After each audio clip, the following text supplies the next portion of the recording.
உண்மைய காப்பாத்துறதுக்காக பொய் சொல்லுவானா கேப்டன் உசோப்?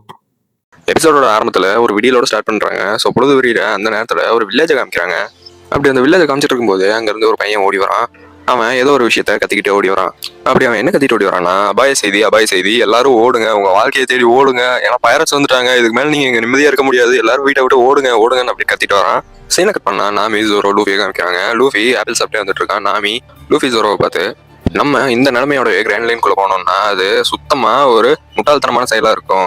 ஏன்னா நம்மகிட்ட ஒழுங்கான கப்பல் இல்லை, ஒழுங்கான க்ரூ இல்லை, ஒழுங்கான இன்ஃபர்மேஷனே இல்லை. அப்படி இருக்கும்போது நம்ம ஃபர்ஸ்ட் வேற எதையாவது கேதர் பண்ணணும் அப்படின்னு சொல்லும்போது லூஃபி சொல்றான், ஆமா நம்மகிட்ட சாப்பாடு கூட இல்லை, ஆப்பிள் மட்டும் தான் இருக்கு, எப்போ பார்த்தாலும் ஆப்பிளே தின்னுட்டு இருக்கிறது, மீட் தான் வேணும் அப்படின்னு கேட்கும்போது ஜோரோ சொல்றான், ஆமா சாப்பாடு பத்தாது, பூஸும் வேணும், குடிக்கணும்ல அப்படின்னு சொல்லும்போது, நான் ஒன்றும் சாப்பாட்டை பத்தியோ பூஸை பத்தியோ அங்கே பேசல, கிராண்ட் லைன்ங்கிறது இந்த உலகத்திலேயே ஒரு ஆபத்தான விஷயம். ஸோ அங்கே போகணும்னு நினைக்கிறப்போ அதுக்கு தகுந்த மாதிரி நம்மளும் தயாராகிட்டு தான் போகணும். அது மட்டும் இல்லாமல் அந்த ஒன் பீஸை தேடி கிட்டத்தட்ட ஆயிரக்கணக்கான பைரட்ஸ் அங்கே இருக்காங்க. அவங்கள நிறைய பேர் ரொம்ப மோசமானவங்க, இந்த உலகத்தையே அழிக்கிற அளவுக்கு சில பேர்த்துக்கிட்ட சக்தி இருக்கு. ஸோ அவங்க எல்லாம் சமாளிக்கணும்னா நம்மளுக்கு ஒரு நல்ல நம்பர் ஆஃப் க்ரூவும் ஒரு நல்ல ஷிப்பும் வேணும். அப்போதான் நம்மளால கிராண்ட் லைனுக்குள்ள நுழைய முடியும் அப்படின்னு சொல்ல லூஃபி சொல்றான், நம்மளுக்கு ஒரு குக்கும் ஒரு மியூசிஷியனும் வேணும் இப்போ அப்படின்னு சொல்ல ஜோரோ இருந்துட்டு, மியூசிஷியனா சூப்பரான முடியும் லூஃபி அப்படின்னு சொல்றான். அப்போ நாமி சொல்றா, இங்கிருந்து தெற்கு பக்கமாக போகணும்னா ஒரு சின்ன ஐலாண்ட் இருக்கு, மேபி அங்கே நம்மளுக்கு ஷிப் கிடைக்கலாம் அப்படின்னு சொல்ல, அப்போ லூஃபி அப்போ சூப்பர், நம்ம அங்கே போய் கொஞ்சம் மீட் சாப்பிட்டு ஜோரோ உனக்கு பூஸ் வாங்கிக்கலாம்னு சொல்ல 3 பேரும் அந்த ஐலாண்டை நோக்கி போறாங்க. கட் பண்ணா அந்த பையன் இன்னும் அந்த வில்லேஜில் எல்லாரும் தலைதறிக்க ஓடுங்க, பைரட்ஸ் வந்துட்டு இருக்காங்க, இது உண்மை அப்படின்னு சொல்லி கத்திட்டே ஓடிட்டு இருக்கான். ஒரு கட்டத்துக்கு மேலே களைச்சு போய் ஒரு இடத்துல நிற்க ஆரம்பிச்சிடறான். அப்படி நின்றுட்டு இருக்கிறவன் டக்குன்னு சிரிக்கிறான். சிரிச்சுக்கிட்டு, நான் இது வரைக்கும் சொன்னது எல்லாமே பொய் தான் அப்படின்னு கத்த ஆரம்பிக்கிறான். இதை கேட்ட ஊர் மக்கள் எல்லாரும் காண்டாயி அவங்க கையில கிடக்கிற எல்லாத்தையும் எடுத்துட்டு வராங்க இவனை அடிக்கிறதுக்கு. கரெக்டா அவங்க எல்லாரும் இவனை துரத்திட்டு வர இவனும் ஓட ஆரம்பிக்கிறான். அப்படி ஓடி போய் ஒரு மரத்து மேலே ஏறி இவன் ஒளிஞ்சுக்கிறான். அப்படி அவனை தேடிட்டு வந்த ஊர் மக்கள் என்ன சொல்றாங்கன்னா, இவன் திருந்தவே மாட்டான் போல, இவனுக்கு இதுவே வேலையா போச்சு, தினமும் இதே மாதிரி போய் சொல்லிட்டு இருக்கான், இவனை ஏதாவது பண்ணணும், இவன் சிக்கட்டும், இவனை ஏதாவது பண்ணிடலாம், இல்லைன்னா நம்மளுக்கு தான் நிம்மதியா இருக்காது அப்படின்னு சொல்ல அவங்க எல்லாருமே போறாங்க. அவங்க எல்லாம் போனதை பார்த்த இவன் அங்கேயே அந்த மரத்தோட கிளையிலேயே படுத்து தூங்க ஆரம்பிக்கிறான்.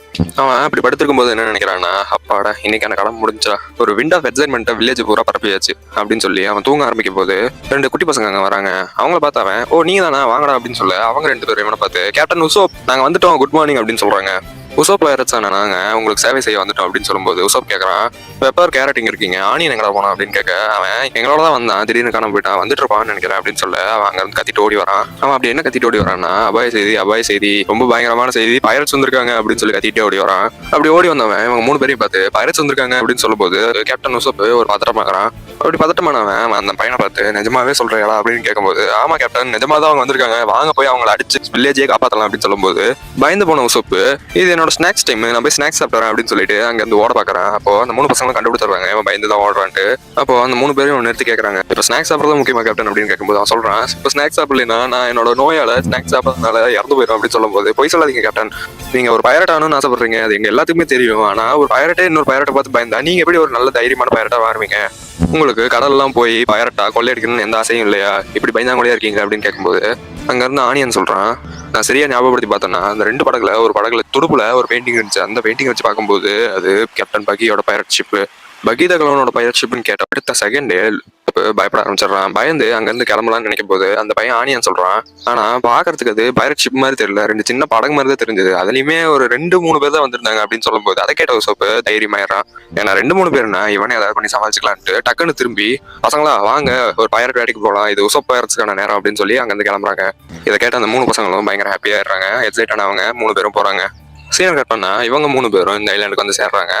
அதை பார்த்த லூஃபி, இவ்வளவு நேரம் கடல்லே இருந்ததுக்கு இந்த ஐலாண்டை பார்க்க நல்லா இருக்கு, வரன்னு இருக்கு அப்படின்னு சொல்லும்போது நாமி சொல்றா, ஆமா ஆனா இந்த ஐலாண்ட்ல இருக்கிற வில்லேஜ் ரொம்ப சின்னதுன்னு நினைக்கிறேன் அப்படின்னு சொல்ல, அதை கேட்ட லூஃபி, அப்ப நாமி அந்த சின்ன வில்லேஜை மீட் கிடைக்குமான்னு பாரு அப்படின்னு சொல்லும்போது நாமி சொல்றா, ஒரு நிமிஷம் மீட்டை பத்தி யோசிக்காம தான் அப்படின்னு சொல்லும்போது ஜோரோ இவ்வளவு நேரம் ஷிப்ல தூங்கிட்டு வந்ததுனால சோம்பல் பிடிச்சிட்டு இருக்கும்போது அவன் ஒரு விஷயத்த நோட் பண்றான்.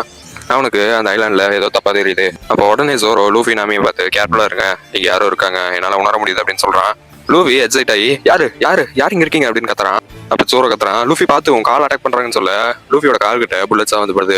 பதட்டமான லூஃபி டக்கு டக்குன்னு அவன் காலை மூவ் பண்ணி அந்த புல்லட்ஸ்ல இருந்து தப்பிச்சான். அப்போ அவங்க மேல நிமிந்து பார்க்கும்போது அங்க இருக்கிற எல்லா புதர்கிட்ட இருந்தும் மரத்துக்கிட்ட இருந்தும் ஒரு கொடி வெடி வருது நீட்டிக்கிட்டு. அந்த கொடியில ஒரு ஜாலிராஜர் இருக்கு, எல்லா கொடியிலயும் ஒவ்வொரு ஜாலிராஜர் இருக்கு, அது வேற யாரும் இல்ல, உசோப் பைரட்ஸோட ஜாலிராஜர் தான். எல்லாத்தையும் பார்த்து லூஃபி பயங்கரமா எக்ஸைட் ஆயிடுறான். நான் இம்ப்ரெஸ் ஆயிட்டேன் அப்படின்னு சொல்லி தரான். அப்போ அதுல இருந்து ஒரு புதலுக்குள்ள இருந்து உசப்பு வெளியே வரான். இப்படி வெளியே வந்த உசப் சொல்றான், இந்த வில்லேஜ் நாங்க தான் கட்டி காப்பாத்திட்டு இருக்கிற பைரட்ஸ். எங்க பைரட் குரூப் பேர் உசப் பைரட்ஸ். அதுல நான் தான் கேப்டன். மக்கள் எல்லாருமே என்ன கேப்டன் உசப்னு தான் கூப்பிடுவாங்க அப்படின்னு சொல்லுவாங்க. எக்ஸைட்மெண்ட்ல இருந்த லூஃபி எக்ஸைட்மெண்ட்டை குறைச்சிட்டான். அப்போ உசப் சொல்றான், நீங்க அந்த வில்லேஜ் அட்டாக் பண்ற நோக்கத்துல நீங்க வந்திருந்தீங்கன்னா அந்த யோசனையை கைவிட்டுருங்க. பிகாஸ் என்னோட 80 மில்லியன் சபார்டினேட்ஸ் நீங்க இந்த வில்லேஜ் அட்டாக் பண்றது சும்மா இருக்க மாட்டாங்க, உங்களை பீஸா பிரிச்சு மேய்ந்துருவாங்க அப்படின்னு சொல்லிட்டு லூஃபி பயங்கரமா இம்ப்ரெஸ் ஆயிடுறான். பட் எங்கப்பா 80 மில்லியன் சபார்டினேட்ஸா அப்படின்னு லூஃபி கத்திட்டு இருக்கும்போது நாமி அங்க இருந்து அது எல்லாமே பொய்ன்னு கண்டுபிடிச்சிடுறா. நீ பொய் தானே சொல்ற அப்படின்னு நாமி கேட்க உசோப்பு ஷாக் ஆயிடுறான். அட கடவுளே, அவ கண்டுபிடிச்சிட்டாடா அப்படின்னு சொல்ல நாமி சொல்றா, பாத்தியா அவனே ஒத்துக்கிட்டான், அவன் சொன்னது எல்லாமே பொய் லூஃபி அப்படின்னு சொல்ல லூஃபி நாமி பார்த்து, என்ன நாமி சொல்ற, அவன் நிஜமாவே போய் தான் சொல்றானா அப்படின்னு கேட்க உசோப் சொல்றான், என்கிட்ட 80 மில்லியன் சபார்டினேட்ஸ் இல்லாம இருக்கான், ஆனா எனக்கு கீழே ஒரு கிரேட் நம்பர் ஆஃப் க்ரூ வந்து வேலை செய்யறாங்க அப்படின்னு சொல்லும் போது நாமி அதையும் கண்டுபிடிச்சிடுறா. என்ன ஒரு 3 பேர் இருப்பாங்களா அப்படின்னு கேட்கும்போது அந்த 3 சின்ன பசங்களும் ஐயோ நம்மளை கண்டுபிடிச்சிட்டாங்க அப்படிங்கிற பயத்துல அங்கிருந்து ஓட ஆரம்பிச்சிடுறாங்க. அதை பார்த்த உசோப்பு, அட பாவீங்களா என்னை தனியா விட்டு ஓடாதீங்களா அப்படின்னு சொல்லவே அவங்க எல்லாருமே ஓடி போயிடுறாங்க. இப்போ அங்க இருந்து நாமி லூஃபியை அட்டாக் பண்ண புல்லட் எடுத்து பாக்குறா. அது எல்லாமே புல்லட்ஸ் இல்ல, அது குண்டிகோல்ல வச்சு அடிப்போம் இல்லையா கோலி குண்டு, அதுங்க தான். இவனுமே கன்னை யூஸ் பண்ணல, கோலி குண்டு அடிக்கிற அந்த உண்டிகோலை வச்சுதான் இது எல்லாமே லூஃபி மேல வச்சு அட்டாக் பண்ணியிருக்கான். இதை கேட்ட லூஃபி, பரவாயில்லடா நீ ரொம்பவே நீட்டா இருக்கு அப்படின்னு சொல்ல உசோப்பு பயங்கரமா டென்ஷன் ஆயிடுறான். அந்த உண்டிகோலுக்கு இங்கிலீஷ்ல ஸ்லிங் ஷாட்னு சொல்லுவாங்க. லூஃபி சொன்னதை கேட்டு கடுப்பான உசோப்பு ஸ்லிங் ஷாட் எடுத்து லோட் பண்ணி லூஃபி நோக்கி எய்ம் பண்றான். எய்ம் பண்ண உசோப் சொல்றான், என்ன சாதாரண ஆளா நினைக்காத, நான் மிகவும் பெருமைக்குரிய ஆளு, அந்த பெருமையை காப்பாத்த நான் என்ன வேணாலும் செய்வேன். இங்க இருக்கிற எல்லாருமே இப்ப சாக போறீங்களா, உங்க பிஸ்டலை விட என்னோட ஸ்லிங் ஷாட்ல வர அடி பயங்கரமா வலிக்குண்டா அப்படின்னு சொல்றான்.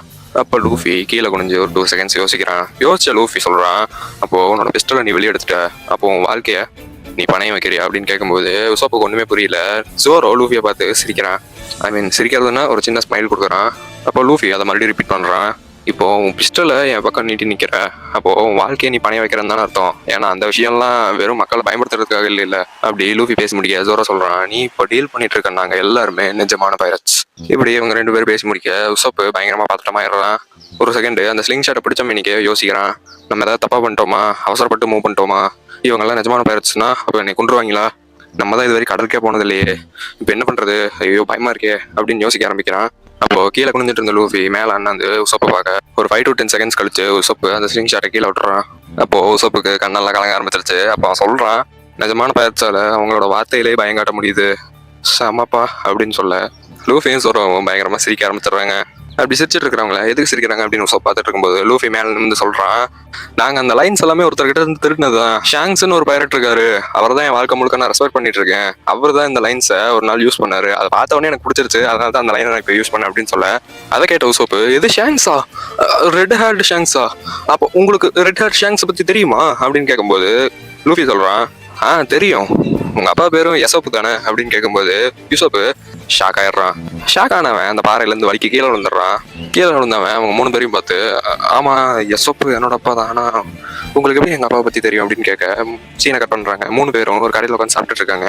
அப்படி சாப்பிட்டுட்டு இருக்கும்போது உசப் கேட்கறான், சரி சொல்லு உனக்கு எப்படி எங்க அப்பா பத்தி தெரியும் அப்படின்னு கேட்கும்போது லூஃபி சொல்றான், நான் குழந்தையா இருக்கும்போது உங்க அப்பா கூட இருந்திருக்கேன், அவரும் ஒரு கிரேட் பைரட் தான் அப்படின்னு சொல்ல உசப் கேட்கறான், அப்போ அவரும் ஷாங்ஸ் பைரட் ஷிப்ல தான் இருக்காரு இன்னும், அந்த மாதிரி ஒரு கிரேட் பைரட் குரூ ஒரு அற்புதமான பைரட் ஷிப்ல தான் எங்க அப்பா இன்னும் இருக்காரு அப்படின்னு உசப் கேட்க லூஃபி சொல்றான், உன்னை ஃபர்ஸ்ட் டைம் பார்க்கும்போது எனக்கு வந்து கொஞ்சம் எங்கேயோ பார்த்த மாதிரியே இருக்கு அப்படின்னு தோணுச்சு, இப்போ அவர் அங்க இருக்காரான்னு தெரியல, பட் சொல்லலாம் இப்பயே அவர் அங்கதான் இருப்பாரு, ஏன்னா அவர் ஒரு கிரேட் பைரட் இல்லையா, அதெல்லாம் இருந்தாலும் உங்க அப்பா ஒரு ஷார்ப்பான ஷூட்டரு, அவரோட குறி என்னைக்குமே தப்புனதே இல்லை அப்படின்னு சொல்ல ஃபிளாஷ்பேக் காமிக்கிறாங்க. ஃபிளாஷ்பேக்ல உசப்போட அப்பா யசோப்பு ஒரு ஆப்பில் ஒரு பலகை மேலே வச்சு அதை ரொம்ப தூரத்தில் நின்று ஷூட் பண்ண பார்க்குறாரு. ஒரு 2 to 3 செகண்ட்ஸ்ல கரெக்டான எய்ம் கிடைச்சதும் ஷூட் பண்றாரு, கரெக்டாக அந்த ஆப்லையும் சுட்டுறாரு. அப்படியே அந்த ஆப்பில் சுட்டு அவரை பார்த்து லூஃபி பயங்கரமா எக்ஸைட் ஆகி காத்துறான், சூப்பர் யசோப்பு நீங்க செம்மையா சொல்றீங்க அப்படின்னு சொல்ல அப்ப யசோப்பு சொல்றாரு, இதெல்லாம் ஒண்ணுமே இல்லை லூஃபி, என்னால 2 கண்ணுக்கு இடையில இருக்க ஒரு எறும்பை கூட குறி பார்த்து சுட முடியும், வா உனக்கு இன்னும் நிறைய வித்தையை காமிக்கிறேன் அப்படின்னு சொல்லிட்டு எல்லாரும் பார்ல குடிச்சிட்டு இருக்காங்க. அப்ப லூஃபி கேட்கறான், அடுத்து என்ன பண்ண போறேன் யசோப்பு அப்படின்னு கேட்கும்போது யசோப்பு லூஃபியை பிடிச்சி, உனக்கு ஒன்று தெரியுமா லூஃபி, எனக்கும் ஒரு பையன் இருக்கான் உசோப்புன்னு, அவனுக்கு உன்னோட வயசே தான் ஆகுது, நீங்க 2 பேரும் பார்க்க ஒரே மாதிரி இருக்கீங்கடா அப்படின்னு சொல்லும்போது லூஃபி கடுப்பாயி யசோப்பு பிடிச்சி தள்ளுறான். அதை எத்தனை தடவை தான் என்கிட்ட சொல்லுவீங்க, என் காதுல இருந்து புண்ணாயி ரத்தமே வர ஆரம்பிக்குது, கொஞ்ச நேரம் அதை சொல்றது நிறுத்துங்க அப்படின்னு சொல்லும்போது அப்போ அந்த நேரம் பார்த்து யசோப்பு கொஞ்சம் மோட்டிவேட் ஆகி டேபிள் மேல ஏறி நின்று என்னோட மனைவிக்கும் என்னோட பையனுக்கும் கடைசியா குட் பை சொல்லும்போது எனக்கு மனசு ரொம்பவே வருத்தமா இருந்துச்சு, ஆனா அந்த மாதிரி ஒரு முடிவு எடுக்கிறதுக்கு ஒரு குட் ரீசனும் இருக்கு, அந்த மாதிரி ஒரு முடிவு எடுக்கிறதுக்கு காரணமே நம்ம பைரட் டீம் தான், இப்போ அந்த முடிவு எடுத்ததை நினைச்சு நான் வருத்தப்படல. பட் இருந்தாலும் ஒரு கிரேட் பைரட் டீம்ல நானும் ஒரு மெம்பரா இருக்கேன்னு நினைச்சு சந்தோஷப்படுறேன் அப்படின்னு சொல்ல அங்க இருக்கிற எல்லாருமே சேர்ஸ் பண்றாங்க. அதை கட் பண்ணா லூஃபி பிரசன்ட்ல சொல்றான், உசப்பு உன்னை பத்தி உங்க அப்பா நிறைய நிறைய சொல்லியிருக்காரா, அடிக்கடி உன்னை பத்தி தான் பேசுவாரு, என் காதுல புண்ணியா இருக்கு தெரியுமா அப்படின்னு சொல்ல யூசப் ஹாப்பி ஆயிடுறான். நிஜமாவா சொல்ற, எனக்குமே பெருமையா தான் இருக்கு. என்னோட அப்பா ஒரு கிரேட் பைரட்டா மாதிரி இந்த எண்ட்லெஸ் சீஸ்ல அவரோட அட்வென்ச்சர்ஸை தேடி போயிட்டு இருக்காரு.